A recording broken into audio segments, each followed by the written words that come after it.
Hello বন্ধুরা, good morning, welcome back to my channel. কেমন আছো তোমরা সবাই? আশা করছি তোমরা সবাই খুব ভালো আছো, আর আমরাও ভালো আছি।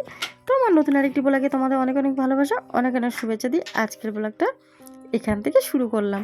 তো দেখো, সকালে যত কাজ ছিল সব হয়ে গেছে। তারপরে গায়ে একটু জল ঢেলে ফ্রেশ হয়ে আর কি চলে এসেছি। আর আজকে একটু আমাদের এখানে রোদ্দুর উঠেছে। কয়দিন ধরে তো এত কুয়াশা আর এত মেঘলা হয়েছিল। তো যাই হোক, আজকে তো মঙ্গলবার, আর এখনও রান্নার কোনো কিছু ঠিক হয়নি, করব। কিন্তু আগে এইগুলো সব কাজ করে নিলাম, তারপর ভাবলাম বন্ধুদের সাথে একটু কথা বলে নিই, তারপরে রান্নাঘরে যাব আর তোমাদের দেখিয়ে দেবো। তো যাই হোক, সকালবেলা কোনো কিছু সবজি টবজি কাটা নেই, যেহেতু রান্না এখনও কী করব বললাম না, ঠিক করিনি।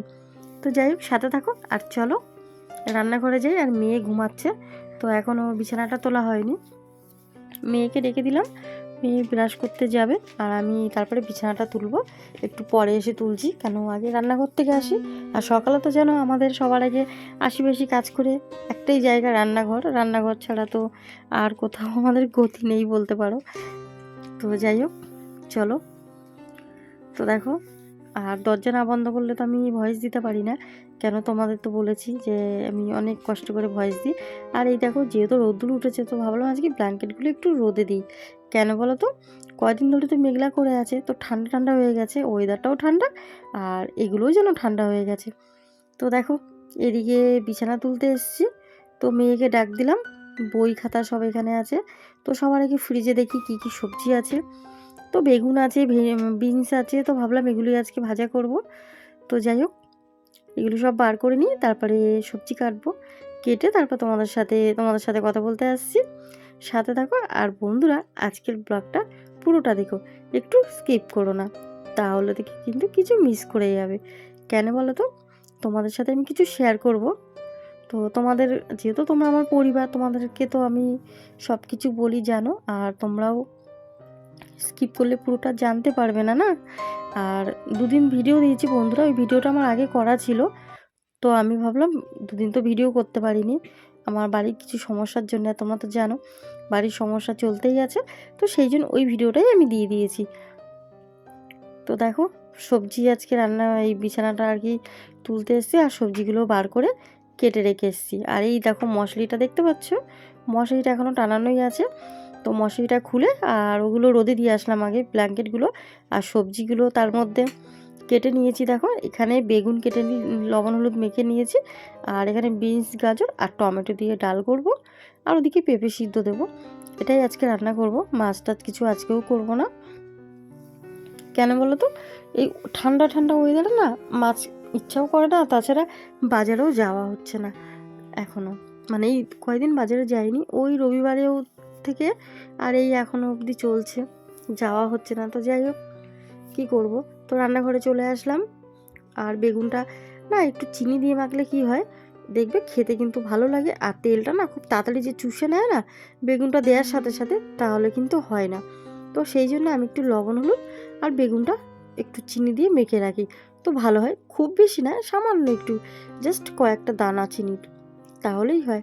তো দেখো, আমি ভিডিওটা বারবার আর কি এদিক ওদিক কাঁপছে। কেন বলো তো বন্ধুরা, আমার এখানে রাখার কোনো ব্যবস্থা নেই, যেহেতু আমার স্ট্যান্ডটা ভেঙে গেছে। আর এদিকে যে স্ট্যান্ড কিনবো কিনবো করছি, কিন্তু আর কেনা হচ্ছে না। কেন বলো তো, ভাবি এটা করব, ওই মেয়ের বই লাগে, খাতা লাগে, এটা ওটাতেই সব টাকা খরচা হয়ে যায়, যেহেতু আমার সেলাইয়ের টাকার কতই বা পাই বলো। তো যাই হোক, মেয়ের তো পড়াশোনার জন্য লাগবে। তো এদিকে দেখো, এই বাটিটার মধ্যেই ডাল সিদ্ধ দিয়ে দিয়েছি, আর এদিকে এই কালো কড়াইটার মধ্যে আমি বেগুনটা ভাজছি। কেন বলো তো বন্ধুরা, এই কড়াইটা আমার অনেক দিনের সাথী, আর এই কড়াইটাকে আমি ভুলতে পারি না।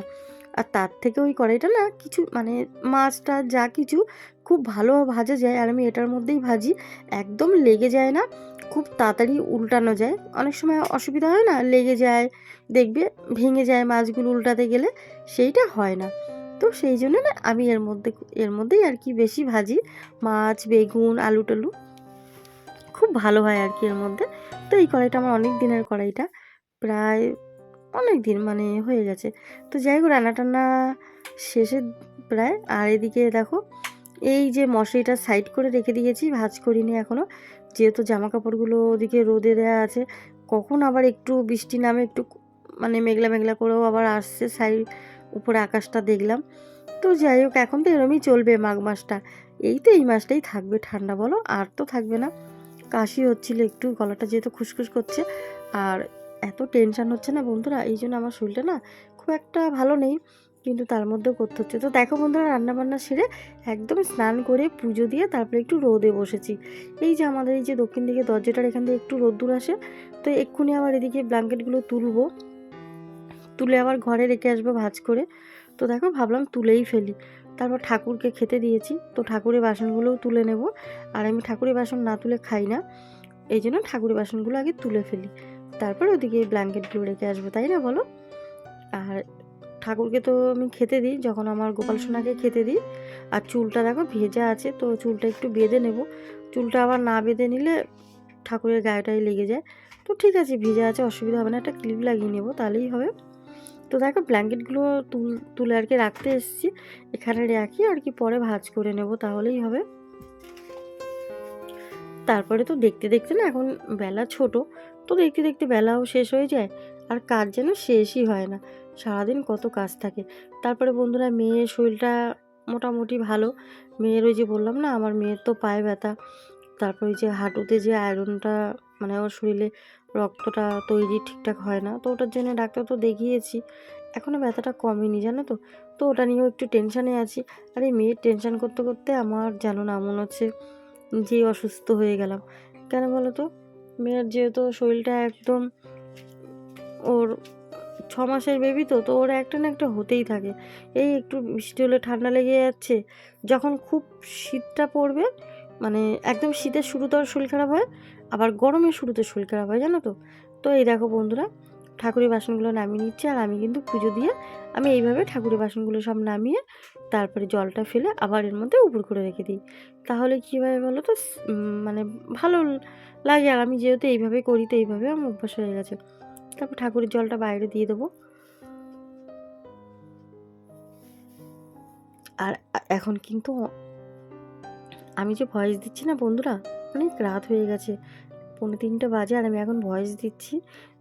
আর আমি রাতেই ভয়েস দিই, তোমরা জানো সব সময়, কেন আমার বাড়িতে আমি জোরে ভয়েস দিতে পারি না, এই জন্য রাতেই আমি ভয়েসটা দিই। আর বন্ধুরা, তোমরা হয়তো ভাবছো আমি আগে ভিডিওটা দিয়েছি, তো ওটা কিন্তু পুরনো ভিডিও, কিছু মনে করো না গো। আমার আগের ভিডিও করা ছিল, মানে একটু একটু করে ভিডিও করেছিলাম, মাঝে দেয়া হয়নি, তার জন্যে। তো দেখো ঠাকুরের বাসনগুলো এখানে রেখে, এখন সব বাসনগুলো এখানে জলটা মুছে নিলাম, নিয়ে রেখে দিলাম। তারপরে আমি চলে যাব, ব্ল্যাঙ্কেটগুলো ভাঁজ করব, খেয়ে একটু বিশ্রাম করব। কেন বলো তো, বিশ্রামটা না করলেও না, মানে শরীরটা খুব একটা বেশি ভালো যাচ্ছে না আমার, মেয়ের টেনশন করতে করতেই যেন আমি না বন্ধুরা, জানো তো, মনে হচ্ছে ডিপ্রেশনে চলে গেছি, মানে এরকম অবস্থা আমার, শুধু মেয়ের টেনশন করতে করতে। মেয়ের শরীরটা ভালো হবে, আর সব থেকে যেটা বড় কথা, আমি ডিপ্রেশনে চলে যাচ্ছি এটা টেনশানে, কিন্তু আমাকে তো সুস্থ থাকতেই হবে বলো। যদি আমি সুস্থ না থাকি, তাহলে আমার মেয়ের পড়াশোনাটা নিয়ে আমি যে লড়াইটা নেমেছি না, হয়তো আমি কোনো দিনই জিততে পারবো না, আর কোনো দিনই কিছু করতে পারবো না, এই মনে জোরটা নেই। আর যেহেতু আমি এখন ইউটিউবে এসেছি, ভিডিও করছি, আর তোমাদেরকে ডেলি ব্লগ দিচ্ছি, তোমরা আমার পাশে আছো, তোমাদের কাছে যে ভালোবাসাটা পেয়েছি না, তো এই জন্যে মনে জোরটা আছে। জানি যে আমাকে, যাই হোক, শ্বশুরবাড়িতে ঝামেলা ঝগড়া যাই করুক, তো দেখো একটু শুয়েছি, একটু বিশ্রাম করছি, ওই হয়তো 2-5 মিনিট শুয়ে থাকবো। আর সবসময় মাথার মধ্যে টেনশন হচ্ছে, তো বন্ধুদের সাথে থাকো, সন্ধ্যাটা দিয়ে নিই, পরে কথা বলছি।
দেখো বন্ধুরা, সন্ধ্যা টন্ধা দিয়ে চলে এসেছে, আর এখন 9:30 বেজে গেছে, প্রায় 9:45 বাজতে চলেছে।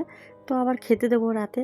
তো তোমাদেরকে যেটা বলছিলাম জানো তো বন্ধুরা, মানে এই শ্বশুরবাড়ির অত্যাচার আর হাজব্যান্ডের অত্যাচার সমস্ত সব কিছু মেনে নিয়ে শুধু পড়ে আছি তো জানো। তার মধ্যে এই যে এখনও আমি যদি এইভাবে ডিপ্রেশনে চলে যাই, অসুস্থ হয়ে পড়ে থাকি না, আমার মেয়ের পড়াশোনা কিচ্ছু হবে না গো, আমার মেয়ের ভবিষ্যৎটা পুরো নষ্ট।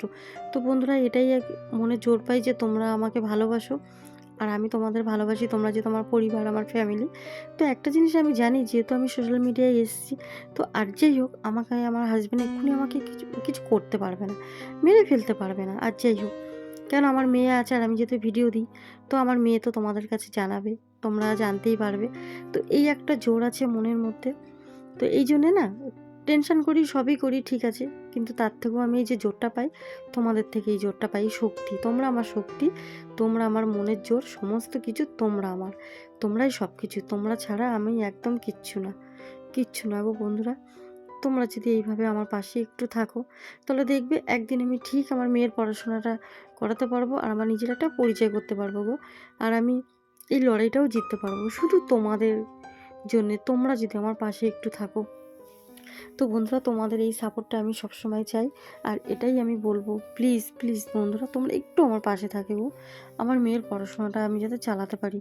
আমার মেয়েটা দিন দিন ভেঙে পড়ছে জানো, এই যে পড়াশোনাটার জন্যে বই খাতা কিনতে পারছি না, ফর্মটা নিতে পারিনি এখনও। তো এই যে টাকার টেনশান, তার মধ্যে লোনটা যে তুলবো ভাবলাম, আমার না ওই কিছু ডকুমেন্টসের প্রবলেম হচ্ছে, সেগুলো না ঠিক করতে হবে, যাবো। তো যাই হোক বন্ধুরা, গুড নাইট, টাটা, সবাই ভালো থাকো, সুস্থ থাকো, কাল দেখা হচ্ছে সকালে।